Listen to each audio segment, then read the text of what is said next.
Good morning friends, स्वागत है आपका काइट्स कोचिंग क्लासेस के इस लाइव सेशन में, जिसमें हम आपके बीच में लेके आ रहे हैं एसएससी, जीडी, आर्मी के लिए, पुलिस, पटवारी के लिए मैथ की तैयारी हम आपके बीच में करवा रहे हैं।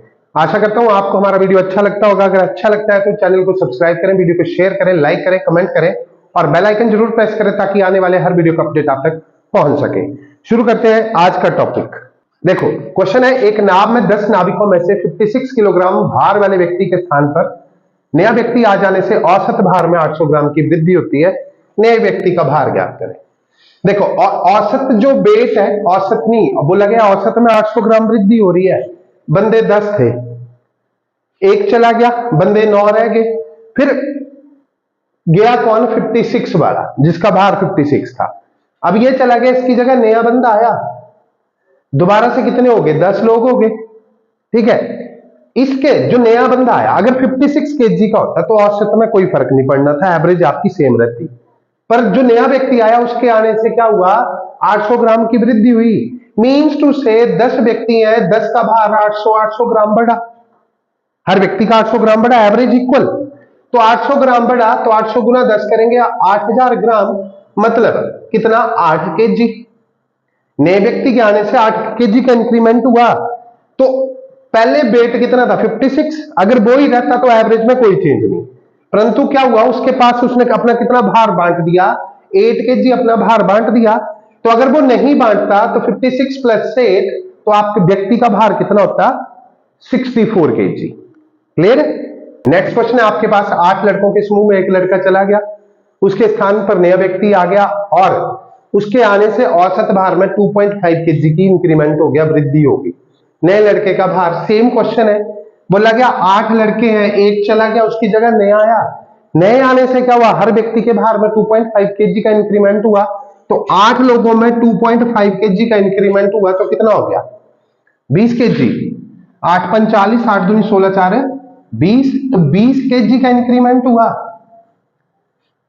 और उसमें क्या बोला गया है? साथ में आपके क्वेश्चन में बोला गया था कि 56 केजी वाला, इसमें मैं बताना भूल गया हूं। 8 लड़कों के समूह में से एक लड़का है ना, जिसका भार 56 केजी था, चला गया। ठीक है, उसके स्थान पर आया नया। तो नए के आने से क्या हुआ? 0.25 का इंक्रीमेंट हुआ। सब में 25 का इंक्रीमेंट हुआ, मतलब जो नया व्यक्ति है उसने अपना 20 केजी भार डिवाइड कर दिया 8 लोगों में। तो 56 ऑलरेडी था पहले लड़के का, कितना? 20 केजी और जुड़ गया, तो नए व्यक्ति का भार कितना हो गया? 76 केजी। क्लियर? देखो, क्वेश्चन क्या है, किसी बल्लेबाज ने 12वीं पारी में 63 रन बनाए, जिससे उसकी औसत रन संख्या में 2 की वृद्धि होगी। ठीक है, 12वीं पारी के बाद औसत ज्ञात करें। अब देखो, इसमें कुछ नहीं बताया कि 11 पारियों का औसत कितना है। इसमें डायरेक्ट बोला है कि 12वीं पारी में उसने 63 बनाए। तो 11 ऑलरेडी खेल चुका था, उसके बाद एक और पारी खेली, 12वीं पारी, और इस पारी में उसने कितने बनाए? 63 बनाए। ये 63 रन ऐड हुए 11 पारियों में। तो क्या हुआ? जो औसत थी उसमें 2 की वृद्धि होगी, औसत 2 इंक्रीमेंट हो गया। देखो, अगर आपसे पूछा जाए 12वीं पारी का, तो आप जो 12वीं पारी के रन है उनको नहीं बांटेंगे, आप बांटेंगे 11 पारियों में। कितने रन हर व्यक्ति को दोगे? औसत में 2 की वृद्धि हुई, हर व्यक्ति को दोगे तो आप 63 में से 22 रन उसने बांट दिए, अपने अपने पास रखे, बाकी 11 लोगों को 22 बांट दिए। अगर बांटे हुए रन माइनस कर दूं मैं, तो उसकी औसत क्या बची? 41 उसके पास, मतलब 41 रन बचे। कौन सी पारी के? 12वीं पारी के। तो 12वीं पारी में कितने रन बनाए? 41। अब देखो, अगर बोलना होता कि 11वीं पारी बाद औसत क्या होता, दूसरा क्वेश्चन ये भी बन सकता था। तो 11वीं पारी के बाद मतलब व्यक्ति ने 63 बनाए, और उसने जो यहां मैंने 12वीं निकालने के लिए 12वीं के नहीं बांटे थे ना, तो उसने उसका क्या करना आपको? 12 पारियों में कितने? 12 पारियों में 2-2 रन बांट दो, मतलब उसने 24 रन क्या कर दिए? बांट दिए। टोटल 63 थे, उसमें से बांटे हुए रन माइनस कर दो, आपका आंसर कितना आ गया? 9 4 13, 39। देखो, 11 पारियों का औसत 39 हुआ और 12वीं पारी में 63 बने, तो औसत में 2 की वृद्धि होगी, 41। जब कभी इस तरह का क्वेश्चन आए, अगर पूछा है जो पारी आप खेल रहे हैं उसी पारी का औसत पूछा है, तो उससे प्रीवियस तक एक पारी लेंगे। जैसे मेरे में 12वीं बोला तो मैं 11 पारियों का क्या जितने इंक्रीमेंट हुआ वो मल्टीप्लाई किया माइनस जो 12वीं पारी में रन थे, है ना, उससे कर दिया।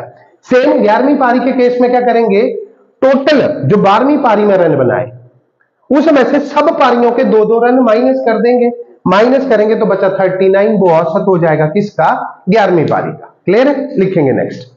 देखो अब आपके लिए क्वेश्चन है, खिलाड़ी ने 11वीं पारी में 108 रन बनाए जिससे उसके औसत में 6 रन की वृद्धि हो जाती है। 10वीं पारी और 11वीं पारी के बाद औसत ज्ञात करें। तो देखो कितनी पारियां खेली, 11 पारियां खेली और उस 11वीं पारी ने व्यक्ति ने कितने रन बनाए, 108। जब आपको पूछा गया हो 10वीं पारी के, तो आप क्या करेंगे, 11 पारियों को कितनी वृद्धि हुई है, 6, है ना, टोटल निकाल लेंगे, कितने बांट दिए 11 पारियों को, 66, उसको माइनस कर दो, आपका आंसर आ गया 40। कौन से का, 11वीं पारी के, है ना, कौन से का, सॉरी 10वीं पारी के, 10वीं, क्यों क्यों 10वीं कैसे याद रखेंगे अगर कंफ्यूज होते हैं। देखो 11 पारियों को मतलब जितने मैच खेले उसने सबके 6-6 हिस्से के काट दिए, मैंने काट दिए, बचे 42, वो बचे 10वीं पारी के। अगर यही क्वेश्चन होता है कि 11वीं पारी का औसत ज्ञात करें, तो 11वीं पारी के लिए क्या रखूंगा, 11वीं पारी के रन नहीं बांटूंगा मैं, उसके रन उसी के पास छोड़ दूंगा, परंतु जो 10 पारियां खेली उनको कितने रन बनाए उन्होंने बनाए 60 रन, और टोटल 108 में से 60 माइनस कर दूंगा मैं, तो मेरे पास कितना आ गया, 48। कौन सी पारी में, 11वीं पारी में। देख लो 6 का ही डिफरेंस आ रहा है, 10 में 42 था, 6 इंक्रीमेंट हो गया 63 ऐड होने से। क्लियर हुआ क्वेश्चन। देखिए नेक्स्ट क्वेश्चन आपके लिए, 19वीं पारी में 98 रन बनाए जिससे औसत रन संख्या में 4 की वृद्धि हो गई। तो आपको फाइंड करना है 18वीं और 19वीं पारी के बाद का औसत क्या था। तो देखो कितने रन बनाए उसने, 98 रन बनाए। अगर मेरे को फाइंड करना होता किसका, 19वीं पारी का औसत, 19वीं मतलब लास्ट पारी का औसत फाइंड करना होता, तो आप क्या करते, 18 पारियों को बांट दो, कितने वृद्धि हुई 4 की, 18 चौक 72, उसको माइनस कर दो, तो 19वीं पारी के बाद औसत कितना रह गया, 6 और 2 26। क्लियर है। अगर आपसे पूछा होता कि 18वीं पारी का औसत, तो क्या करेंगे, 18वीं पारी के लिए आप 98 से माइनस करेंगे कितना, इससे माइनस करेंगे सभी पारियों का औसत। सभी पारियों में कितना था, 19 पारियां थी, तो 19 पारियों में 4 के हिसाब से 76 रन बने, माइनस कर लेंगे 2 तो 19वीं पारी, 18वीं पारी के बाद औसत 22, 19वीं पारी के बाद 26। देख लो 4 का इंक्रीमेंट है, यही क्वेश्चन पूछा गया था। क्लियर है, लिखो नेक्स्ट। देखिए अब आपका क्वेश्चन है, 8 पुरुषों में से 2 की आयु क्रमशः 21 और 23 वर्ष है। ठीक है, इनके स्थान पर 2 नए व्यक्ति आ गए तो औसत आयु में 2 वर्ष की वृद्धि होगी। नए पुरुषों की औसत ज्ञात करें। देखो 6 व्यक्ति एक थे और 21 वर्ष और 23 वर्ष, ऐसे ही था। ये दोनों व्यक्ति रिप्लेस हुए, टोटल कितने थे, टोटल 8 थे, ये दोनों रिप्लेस हुए, इसके स्थान पर 2 नए व्यक्ति आ गए जिससे क्या हुआ, 2 वर्ष की वृद्धि होगी। तो सबके औसत में 2 की हुई, मीन्स टू से 8 व्यक्तियों का कितना, 2-2 वर्ष बढ़ गया। तो नए व्यक्तियों ने क्या हुआ, अपना 16 वर्ष बांट दिया। जो प्रीवियस वाले बंदे थे उनका टोटल कितना हुआ, 4 और 4 44 हुआ। अगर ये दोनों ही रहते तो औसत में कोई इंक्रीमेंट नहीं था, पर इस 44 की जगह नए व्यक्ति आ गए जिससे क्या हुआ, हर व्यक्ति का 2-2 केजी भार बढ़ा। टोटल 8 थे तो 16 केजी भार जो था वो एक्स्ट्रा है। आयु भार जो भी है ना, क्वेश्चन के हिसाब से देख लेना, ठीक है। तो हर व्यक्ति का कितना, 16, मतलब 2-2 केजी बढ़ा हर व्यक्ति का, टोटल 16 केजी बढ़ा। और वो 16 केजी ऐड कहां से हुआ, नए व्यक्ति के आने से। 44 रहता तब तो नहीं था, नए व्यक्ति आए जिनका भार बढ़ गया। तो कितना भार बढ़ा, 16, और ऑलरेडी कितना था, 44। तो 44 में 16 जोड़ देंगे तो दोनों व्यक्तियों के भार का टोटल निकल आएगा जो नए व्यक्ति आएंगे। 6 4 10, 5 1 6। आपसे पूछा गया है नए व्यक्तियों का औसत, नए व्यक्तियों का टोटल 60, औसत क्या होती है 60 बटा total number of observation. Total कितने थे, 2 व्यक्तियों का टोटल था, सम 60 हुआ इनका, और औसत कितनी आ गई, 23 वर्ष। क्लियर हुआ। देखिए नेक्स्ट क्वेश्चन आपके लिए, एक परिवार में 6 पुत्रों की औसत आयु 8 वर्ष है। लड़कों के साथ माता पिता की औसत आयु 22 वर्ष है। यदि पिता माता से 8 वर्ष अधिक है तो पिता की आयु, माता पिता दोनों की आयु ज्ञात करें। तो क्वेश्चन में चलते हैं, 6 पुत्र है ना, एक माता है एक पिता है, टोटल 8 व्यक्ति हो गए। अब क्या बोला गया है, पहली लाइन में बोला गया एक परिवार 6 पुत्रों की औसत 8 है ना, तो हर पुत्र 8 वर्ष का हुआ, तो 6 पुत्रों का टोटल कितना हुआ, 48 हो गया। एक ये चीज बोली थी। दूसरे में क्या बोला था कि माता पिता, लड़कों के साथ माता पिता की औसत कितनी है, 22 वर्ष है ना, तो 8 व्यक्ति हुए, लड़कों के साथ माता और पिता टोटल 8 हुए, 8 का औसत कितना है 22, तो मल्टीप्लाई कर दो 22, कितना आ गया 8 दूनी 16, 176। ठीक है, अब क्वेश्चन अगली लाइन देखते हैं। तो माता पिता, पिता जो है माता से 8 वर्ष अधिक है, तो माता पिता की आयु ज्ञात करें।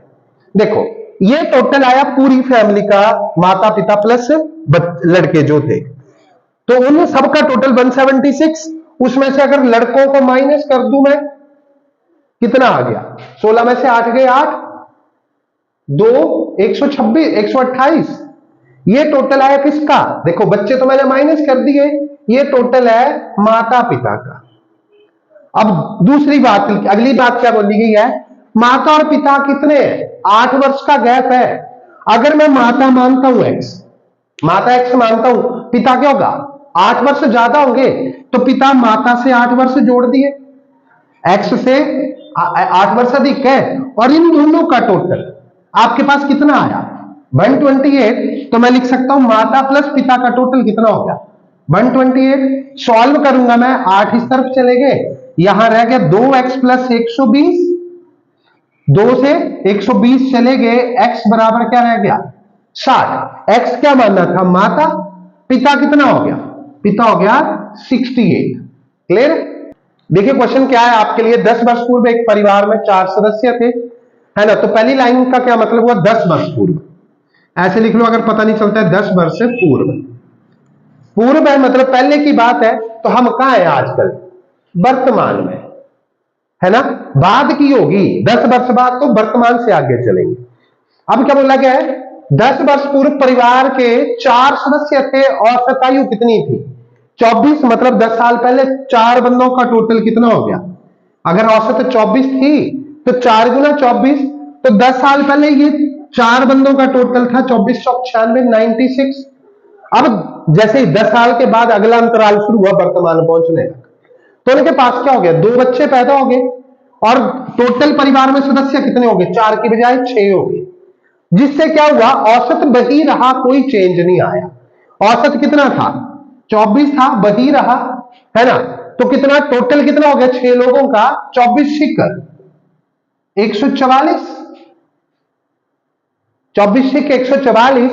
अब देखो समझेंगे बात को, 4 बंदों का भार भी बढ़ा, 10 साल पूर्व कितना था 24 था, अब 10 साल, मतलब जैसे मेरा 10 साल पहले बोला मेरी आयु जो है, मेरी आयु थी 20 वर्ष, 10 साल पहले मेरी आयु 20 वर्ष थी, अभी कितनी होगी 10 जुड़ जाएंगे 30 है ना, तो सेम अगर 10 साल पहले ये 24 के थे, तो हर व्यक्ति का कितनी एज बढ़ी 10 साल बढ़ी, वर्तमान पहुंचने के लिए तो कितनी एज होगी 10 चौक 40 साल बढ़ेगी, है ना, तो वर्तमान में इन 4 लोगों की एज कितनी होगी 6 और 9 4 13, 136। वर्तमान की आयु बढ़ी कितने लोगों की 4 लोगों की। क्लियर है। अब बच्चों के साथ परिवार की वर्तमान आयु कितनी है 144। अगर 144 में से मैं 4 सदस्यों की आयु माइनस कर दूं, माइनस 136 कर देता हूं, तो किसकी आयु बच गई, जो 2 बच्चे हुए उन 2 बच्चों की आयु कितनी होगी 8 से 14, 2 बच्चों की आयु का टोटल हुआ 8 वर्ष। आपसे पूछा गया दोनों बच्चों की आयु ज्ञात करें, साथ में बोला गया यदि बच्चे की आयु में 2 वर्ष का अंतर है, देखो एक x है, दूसरा कितना हो जाएगा x प्लस 2 हो जाएगा, 2 वर्ष का अंतर रहेगा, और इन दोनों का टोटल कितना आया आपके पास 8 आया, तो अगर इन दोनों का टोटल करूंगा तो कितना आ गया 8 आ गया। कर लो सॉल्व, 2x बराबर कितना आ गया 6, परली तरफ गया 6 बन गया, x कितना आ गया 3, मतलब छोटा जो बच्चा था उसकी आयु थी 3 वर्ष, और जो बड़ा बच्चा था उसकी आयु कितनी होगी 2 ज्यादा 5 वर्ष। क्लियर हुआ। नेक्स्ट क्वेश्चन है आपके लिए, यदि 3 क्रमिक संख्याओं का योग 81 है तो मध्यम की संख्या क्या होगी। अब क्रमिक संख्याएं हैं, क्रमिक मीन्स जैसे एक के बाद दो फिर तीन, क्रम में ऐसे ही चलेंगे, सीरियल में जो बोला गया, तो बोला गया तीन क्रमिक संख्याएं हैं। अब समझेंगे बात को, अगर पहली x है तो दूसरी क्या होगी, एक ज्यादा होगी, तीसरी क्या होगी, x में दो ज्यादा होगा। इन तीनों का टोटल कितना दे रखा है, 81 दे रखा है। अगर सॉल्व करूं 3x + 3 कितना आ गया 81, 3x 81 में से 3 माइनस कर दूं कितना रह गया 78। अब x फाइंड करना है तो डिवाइड कर देंगे, कितना आ गया 3 दूनी 6, 6 18, x कितना आ गया 26। ठीक है, x आ गया 26, अगली क्या होगी 26 + 1 27, और उससे अगली क्या होगी 28। क्लियर, यही हुआ। अब देखो कैसे करना है, तीन संख्याएं हैं, इसको ये तो तरीके से किया मैंने जैसे करते हैं। अब अगर इसको इजी करना है, मैं डिवाइड बाई 3 कर देता हूं, डिवाइड बाई 3 कर देता हूं, योग बटा 3 कर दिया मैंने, करवाया है 27। तो मिडल टर्म क्या आ गई 27, अगली क्या आ गई 28, पिछली क्या आ गई 26। किया था ना हमने, देखो इसके बीच का डिफरेंस 1, इसके बीच का भी 1, और इसके बाद का डिफरेंस 2। तो जब कभी ऐसा क्वेश्चन आए, है ना, कंफ्यूज नहीं होना। मैंने बताया था अगर संख्याओं की काउंटिंग क्या हो, ऑड हो और सम गिवन हो, तो जो मिडिल टर्म होती है वो औसत होती है ना। तो मैंने सीधा औसत फाइंड किया, 27 आया, वो मेरे को क्या मिल गया, मेरा मिडिल टर्म मिल गया। क्लियर है, लिखो नेक्स्ट। के लिए प्रथम 50 प्राकृतिक संख्याओं का औसत ज्ञात करें। तो अगर प्राकृतिक संख्याओं के औसत की बात हो तो मैंने डायरेक्ट बताया था n+1/2 निकालेंगे तो वो निकलेगा क्या, एवरेज फर्स्ट एन टर्म का। और इसको फाइंड करने के लिए मैं क्या बोला था, sum over total number of observation, और नेचुरल नंबर का सम क्या होता है, सम होता है n × n+1/2। टोटल कितनी संख्याएं होगी n, तो बटे में n से n कट गया, औसत क्या बच गया, एवरेज आपका n+1/2। n कितना है 50 + 1/2, 51/2, आपका आंसर आ गया 25.5। क्लियर है, ये थे मतलब औसत के हर प्रकार के क्वेश्चन, जितने भी टाइप के क्वेश्चन औसत के आते हैं। आशा करता हूं आपको हमारे द्वारा करवाया गया मेथड तरीका पसंद आया होगा। अगर अच्छा लगे तो चैनल को सब्सक्राइब करें, वीडियो को शेयर करें, लाइक करें, कमेंट करें और बेल आइकन जरूर प्रेस करें ताकि आने वाले वीडियो का अपडेट आप तक पहुंच सके। कल आएंगे हम आपके बीच में नए चैप्टर के साथ, नई प्रॉब्लम के साथ। इसी के साथ धन्यवाद, जय हिंद।